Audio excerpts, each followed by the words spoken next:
आज निफ्टी 50 के अंदर लगभग 450 पॉइंट्स की गिरावट हमने देखी और वहाँ से अब कुछ हद तक निफ्टी रिकवर करते हुए हम देख सकते हैं।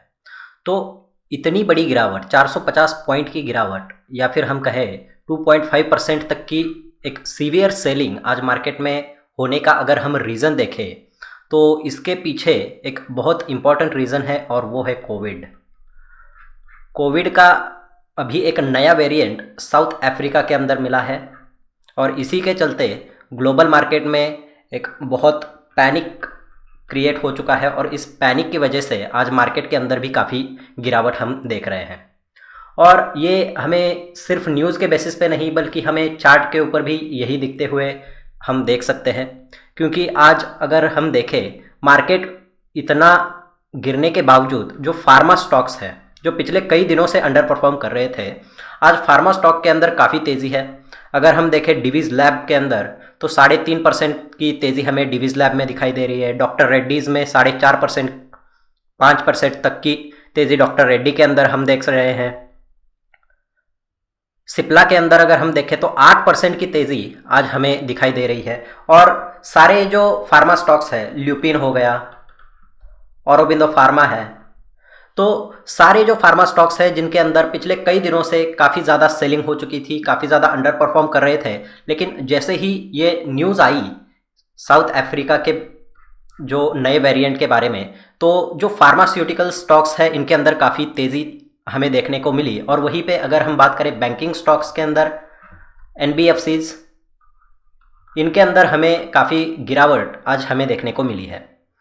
फार्मा सेक्टर के साथ साथ और एक सेक्टर जो एक काफ़ी मजबूत स्थिति में अभी नज़र आ रहा है वो है एफएमसीजी, क्योंकि जब भी बहुत बड़ा पैनिक क्रिएट होता है तो फार्मा सेक्टर अभी कोविड की वजह से एक ऐसा सेक्टर है जिसे हम डिफेंसिव सेक्टर कह सकते हैं।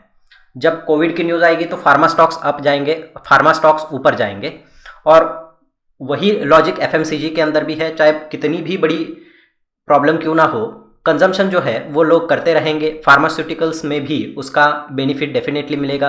तो ये दो सेक्टर हम कह सकते हैं कि ये डिफेंसिव सेक्टर है अभी के लिए।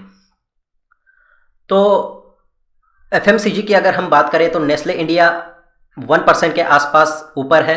ब्रिटानिया के अंदर भी हमें तेज़ी देखने को मिली है। मार्केट जब इतना गिरा है, 2% से निफ्टी डाउन है, लेकिन उसके बावजूद भी जो फार्मा सेक्टर हो गया और एफएमसीजी सेक्टर के स्टॉक्स हो गए, इनके अंदर तेज़ी देखना एक काफ़ी इम्पॉर्टेंट नोटिसेबल डिफरेंस हम कह सकते हैं। और तीसरा जो सेक्टर अभी अच्छा परफॉर्म कर सकता है वो है आईटी सेक्टर, क्योंकि अगर कोई लॉकडाउन इम्पोज हो भी जाए तो आईटी सेक्टर एक ऐसा सेक्टर है जिसके अंदर वर्क फ्रॉम होम कर सकते हैं, और इसी वजह से आज हमें टीसीएस के अंदर भी 1% के आसपास की तेज़ी टीसीएस के अंदर भी हमें देखने को मिली है। और इसी के साथ अगर हम देखें इन्फोसिस, तो इन्फोसिस में भी हमें बहुत बड़ी कोई गिरावट नहीं दिखाई दे रही है। और एचसीएल टेक्नोलॉजीज़ की भी अगर हम बात करें तो यहाँ पे भी ये फ्लैट ट्रेड हो रहा है, अभी ना बहुत बड़ी तेज़ी आई है और ना ही बड़ी गिरावट आई है। तो अगर हम ये कंसीडर करें कि ये जो सिचुएशन है वो अभी कुछ दिनों के लिए रहेगी, तो फार्मास्यूटिकल्स, एफएमसीजी और आईटी, ये तीन ऐसे सेक्टर हैं जो अभी काफ़ी अच्छा परफॉर्म कर सकते हैं और मार्केट को आउट परफॉर्म कर सकते हैं। तो अगर आप एक ट्रेडर हो तो आप इन तीन सेक्टर्स के अंदर पोजीशन इनिशिएट कर सकते हो। आप फार्मा में, एफएमसीजी में या आईटी के अंदर आप पोजीशन को इनिशिएट कर सकते हो। और वहीं पर अगर आप एक लॉन्ग टर्म इन्वेस्टर हो तब भी आपके लिए फार्मास्यूटिकल्स और एफएमसीजी के अंदर और आईटी सेक्टर के अंदर पोजीशन इनिशिएट करना काफ़ी बेनिफिशियल है, क्योंकि अभी अगर हम बात करें तो पिछले कुछ दिनों में फार्मास्यूटिकल्स के अंदर काफ़ी बड़ी गिरावट हमने देखी थी। अगर मैं चार्ट लगाऊँ डॉक्टर रेड्डी का, तो यहाँ पे आप देख सकते हो डॉक्टर रेड्डी के अंदर पिछले कुछ दिनों के अंदर काफ़ी सेलिंग हो चुकी थी और आज जो है ये स्टॉक 5% तक के गेंस दिखा रहा है। तो यहाँ पे अगर हम पोजीशन शॉर्ट टर्म के लिए भी इनिशिएट करें तो शॉर्ट टर्म में भी हमें यहाँ पे प्रॉफिट हो सकता है और लॉन्ग टर्म इन्वेस्टर के लिए भी इस लेवल पे बाइंग की जा सकती है। और सिर्फ डॉक्टर रेड्डी नहीं बल्कि पूरा जो सेक्टर है फार्मा सेक्टर, उसके अंदर अभी बाइंग की जा सकती है, क्योंकि पिछले कई दिनों में इसके अंदर काफ़ी गिरावट भी आ चुकी है। तो ये जो स्टॉक्स है ये अभी काफ़ी अच्छे लेवल पे आपको मिल रहे हैं। अगर हम बात करें आज के फॉल की, तो इस फॉल के अंदर अगर सबसे ज़्यादा इम्पैक्ट अगर किसी सेक्टर को हुआ है तो वो अनडाउटेडली जो एविएशन सेक्टर है, क्योंकि अगर लॉकडाउन इम्पोज हो गए तो जो फ्लाइट्स है वो बंद हो जाएगी। और इसी के चलते अगर हम एविएशन स्टॉक्स को देखें तो यहाँ पे हमें काफ़ी ज़्यादा गिरावट दिखाई दे रही है। इंडिगो के अंदर इंडिगो 8% से ज़्यादा आज डाउन होता हुआ हमें दिखाई दे रहा है।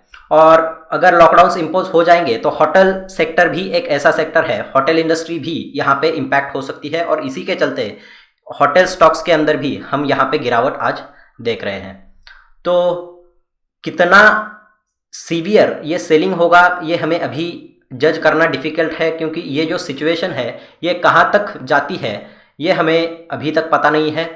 तो जब ये स्टेबल हो जाएगा तो हम बाकी सेक्टर के अंदर इन्वेस्ट करना देख सकते हैं, जैसे कि बैंकिंग सेक्टर, एनबीएफसी, इनके अंदर अभी हम अवॉइड करें ट्रेड करना तो बेटर होगा। अगर आप लॉन्ग टर्म इन्वेस्टर हो तो आप बैंकिंग स्टॉक्स के अंदर जो फंडामेंटली स्ट्रॉन्ग कंपनीज है जैसे एचडीएफसी बैंक, आईसीआईसीआई बैंक, इनके अंदर आप लॉन्ग टर्म के लिए अगर आपका व्यू 2 से 3 साल का है तो आप बाइंग इनिशिएट कर सकते हो। HDFC bank, ICICI bank, Kotak bank के अंदर आप बाइंग कर सकते हो। अभी अच्छे रेट पे आपको ये स्टॉक्स मिल सकते हैं। लेकिन अगर आपका पॉइंट ऑफ व्यू 2 से 3 साल का है, अगर आप लॉन्ग टर्म में इन्वेस्ट करना चाहते हो, तो अगर आप ट्रेडर हो तो अभी आप बैंकिंग स्टॉक से ट्रेड करना अवॉइड कीजिए। आप फार्मा में, आईटी में और एफएमसीजी के अंदर ट्रेड इनिशिएट कर सकते हो।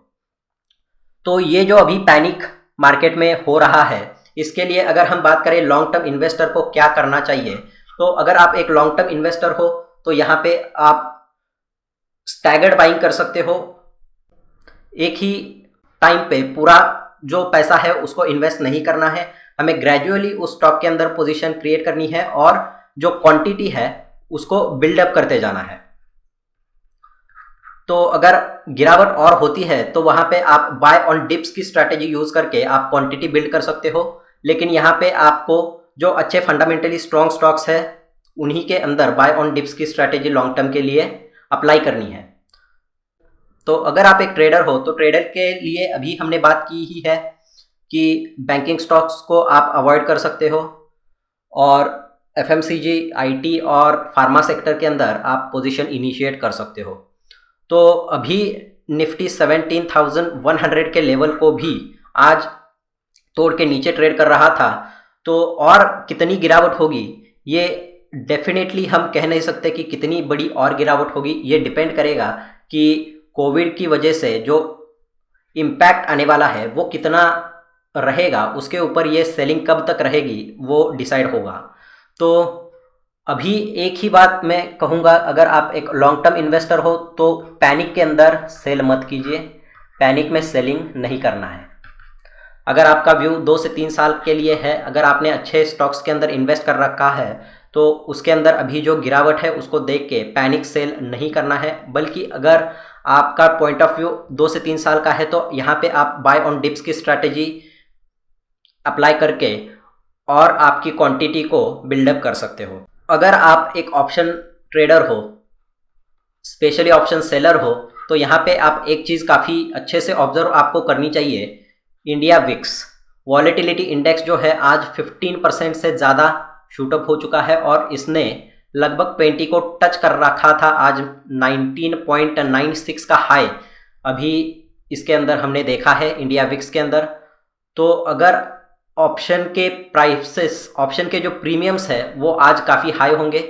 तो अगर आप एक ऑप्शन सेलर हो तो यहाँ पे आपको डेफिनेटली कॉशियस होना पड़ेगा, क्योंकि इंडिया विक्स बहुत ज़्यादा बढ़ चुका है और इंडिया विक्स 20 के ऊपर जाना ऑप्शन सेलर के लिए थोड़ा डिफ़िकल्ट टाइम होता है।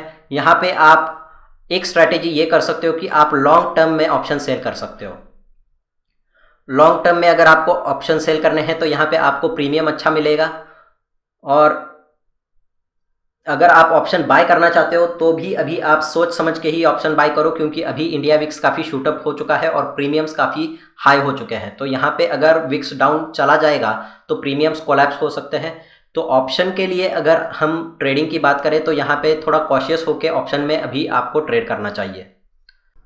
तो इस वीडियो में हमने आज देखा कि पिछले कुछ दिनों से जो निफ्टी के अंदर गिरावट चलती आ रही है, 18,600 का हाई हमने देखा और उसके एक महीने के आसपास के टाइम में ही हमने 17,100 का लेवल, मतलब लगभग 1500 पॉइंट्स की गिरावट हमने निफ्टी के अंदर कुछ ही दिनों में देखी है। तो ये सेलिंग जो है वो काफ़ी सीवियर है। यहाँ पे एफआईआईज जो है वो कंटिन्यूसली मार्केट के अंदर सेल कर रहे हैं। ये भी एक काफ़ी इंपॉर्टेंट रीज़न है। यहाँ पे जो फॉल हुआ है निफ्टी के अंदर, इसका एक बड़ा रीज़न एफआईआईज की सेलिंग भी है। तो मार्केट, अगर आप ऑप्शन सेलर हो, ऑप्शन बायर हो, बेसिकली अगर आप फ्यूचर एंड ऑप्शन में ट्रेड करते हो तो आप मार्केट को स्टेबलाइज होने दो और जब मार्केट स्टेबल हो जाए तब वहाँ पे आप ट्रेड कर सकते हो। और अगर आप लॉन्ग टर्म इन्वेस्टर और शॉर्ट टर्म ट्रेडर हो तो अभी हमने डिस्कस किया ही है, आपके लिए जो स्ट्रैटेजी थी वो हमने इस वीडियो में डिस्कस की है। तो आई होप कि आज जो मार्केट में हुआ वो हमें ना सिर्फ न्यूज़ से पता चला, बल्कि हमने यहाँ पे चार्ट के बेसिस पे भी किस सेक्टर के अंदर तेज़ी है और किस सेक्टर के अंदर गिरावट है, इससे हमें ये पता चलता है कि आज की जो सेलिंग है वो क्यों हुई और कौन से सेक्टर में आपको अभी ट्रेड करना चाहिए, इन्वेस्ट करना चाहिए, वो सब कुछ हमने इस वीडियो में डिस्कस कर लिया है। तो आई होप कि ये वीडियो आपको अच्छा लगा होगा। इस वीडियो में बस इतना ही। Thanks for watching. Have a great day.